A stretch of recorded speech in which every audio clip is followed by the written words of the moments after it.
Buen día amigos y bienvenidos al canal. Me llamo Austin y hoy leemos algunos poemas de Gustavo Adolfo Bécquer y hablaremos de lo que podemos aprender.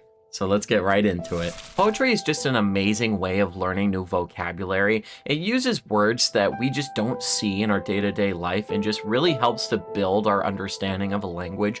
So I wanted to share with you guys some poems, and I went to my local library a few days ago and I picked up a few books on Spanish poetry, and this book that I'm going to be sharing from today, it's the works of Gustavo Adolfo Bécquer. Now, he was a Spanish writer. He lived and died in Spain in the 1800s. And he had a very hard life. He was orphaned at a young age. He just had a lot of struggles that he went through. And that's something that's beautiful about art like this, is they're able to take the pain and the struggles that they feel and just turn them into something beautiful and impactful. So I'm going to be sharing with you guys 5 poems from this book here that really just touched me on an emotional level. And of course, I'm going to be sharing with you guys what we can learn about the Spanish language as a whole from these poems. So let's go ahead and get right into it, shall we? Okay, so the first one that I want to share with you guys before we get into some of the sadder stuff is a little more on the hopeful side. It's Rima XXIII, and it goes, Por una mirada un mundo, por una sonrisa un cielo, por un beso, yo no sé qué te diera por un beso.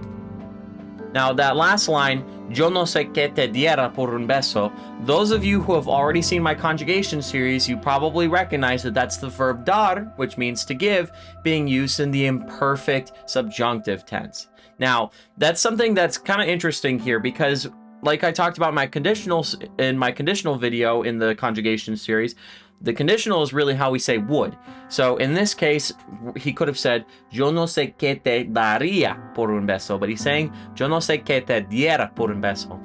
Now, this is something that has a little bit to do with regional usage as well as a few other factors, but there is a tendency among Spanish speakers, especially in literature and really artsy kind of stuff, for them to swap out the conditional for the imperfect subjunctive instead.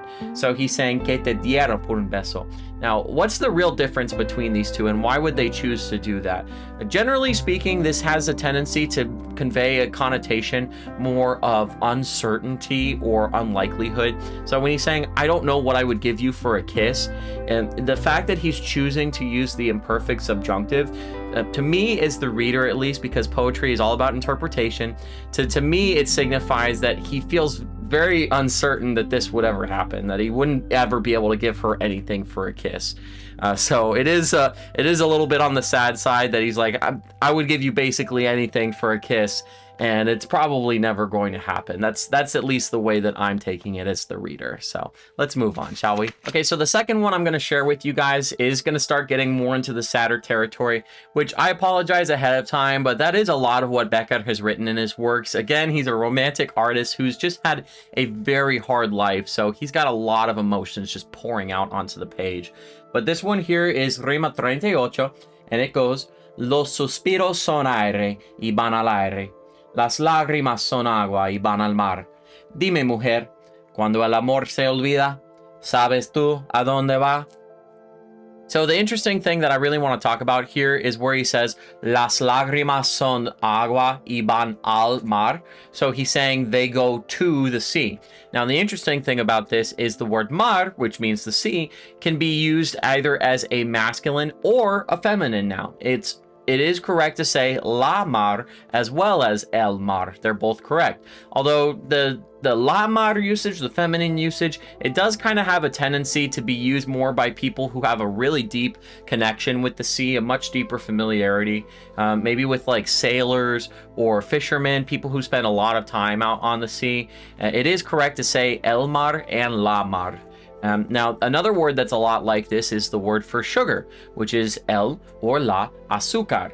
Now, that's something that's interesting here. There's a lot of words in Spanish where they could be el or la, but using el or la is actually going to change the meaning of the word. Mar and azúcar, they're not like that. They just have the option of using one or the other. But some examples where changing one article to the other one is actually going to change the meaning of the word. For example, we've got frente, which is la frente is forehead. When you say la frente, you're talking about somebody's forehead. But el frente just means the front of something, the front of a building, the front of whatever. Another one is capital, which la capital is talking about like a city, like a capital city for a place. But el capital is used to talk about money, like raising capital for a business venture or something like that. And probably the biggest example that I can think of to share with you guys would be mañana. So la mañana is the word for morning.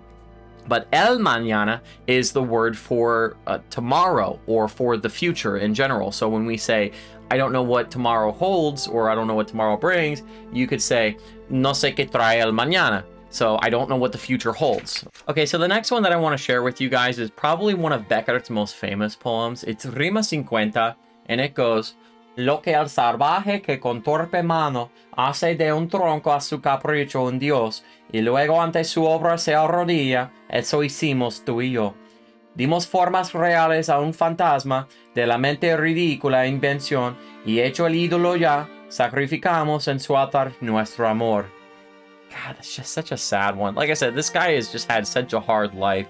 But really the only thing I want to talk about here is kind of just the process of learning new vocabulary. So that word salvaje, which is like savage or brute, I had never seen it before reading this poem. So I looked it up. Now I know what that word means. I don't know exactly when I'm going to use it, but it's just part of my toolkit now that I can add into conversation. Now, the other word here, which is a little interesting, which I also hadn't seen before, but I was able to tell what it means just from the context and the fact that it includes a word that I am familiar with, is that se arrodilla. Now, that includes the word rodilla, which means a knee. It's talking about the part of our body, our knees. So, se arrodilla, it's to kneel. It's to get down onto your knees, to kneel down. So it's something that really just when you're learning new vocabulary, when you see a new word that you don't recognize, try to think about if it has another word that you do recognize that's part of it.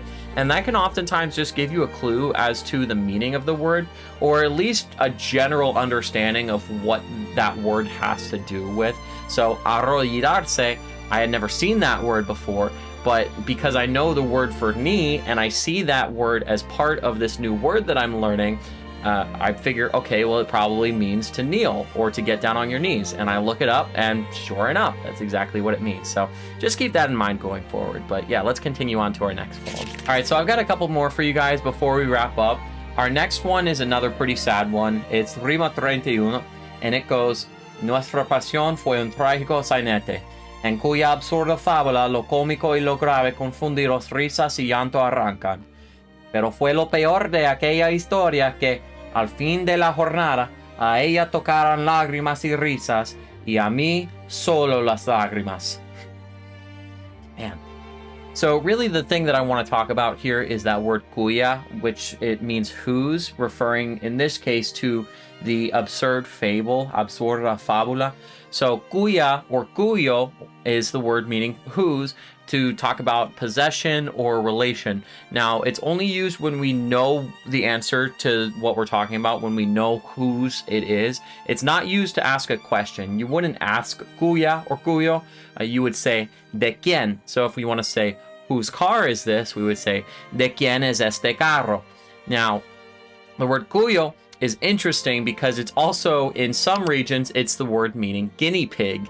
So it could be correct for somebody to say, if you want to say, I'm talking about the guy whose guinea pig bit me, you would say, hablo del tipo cuyo me mordió. So whose guinea pig bit me, cuyo.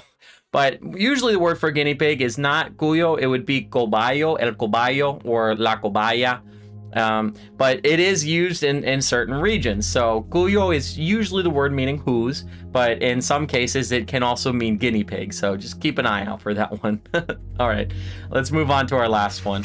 All right, so I've got one last one that I want to share with you guys before we wrap up, and that's Rima XXI, and it is, ¿Qué es poesía? Dices mientras clavas en mi pupila tu pupila azul. ¿Qué es poesía? Y tú me lo preguntas, poesía eres tú.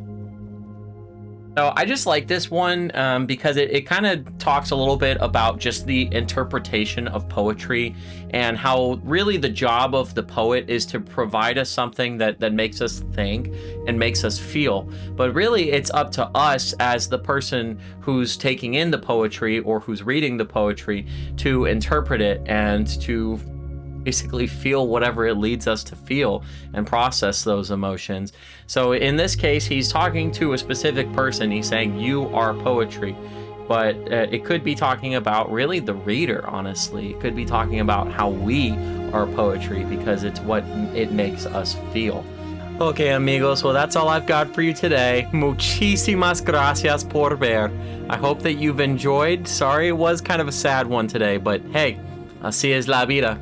Sometimes things are hard and it's okay to let ourselves feel that every once in a while. But I'm gonna see you guys again real soon, okay? Hasta la próxima. Ciao.